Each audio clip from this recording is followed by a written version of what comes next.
L'idée du film est née de mes retrouvailles avec une amie d'enfance que je n'avais pas vue depuis plusieurs années.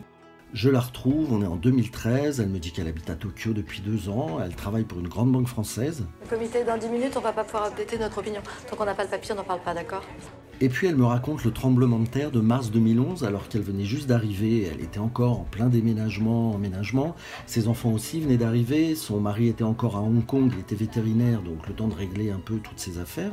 Ah bah non, je peux pas, tu sais, je signe la vente de ma clinique là. Et donc elle se met à me raconter le tremblement de terre tel qu'elle l'a vécu, le tsunami qui s'en est suivi et surtout la catastrophe de Fukushima, c'est-à-dire cette semaine folle où à Tokyo personne ne savait ce qui se passait, où les expatriés ne savaient pas s'il fallait partir ou rester, est-ce qu'il y a un vrai danger? Alors c'est une explosion chimique, hein, pas du tout nucléaire. Le noyau est intact. Et c'est pas dangereux, ça? Avec des informations contradictoires, que ce soit celles des autorités japonaises qui disaient « tout va bien, tout est sous contrôle ». Selon les autorités japonaises auxquelles nous accordons notre confiance, la ville de Tokyo n'est absolument pas soumise à une quelconque retombée radioactive. Les médias américains qui au contraire crient à la catastrophe.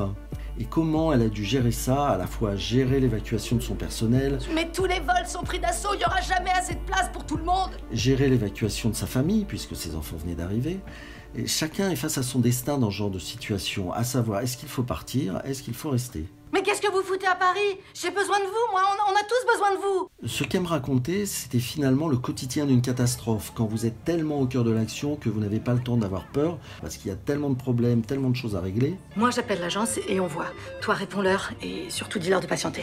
Tout son récit était traversé de grands éclats de rire, comme si elle se rendait compte de la situation ubuesque qu'elle avait vécue. Non mais vous êtes fous, mais vous êtes tous fous.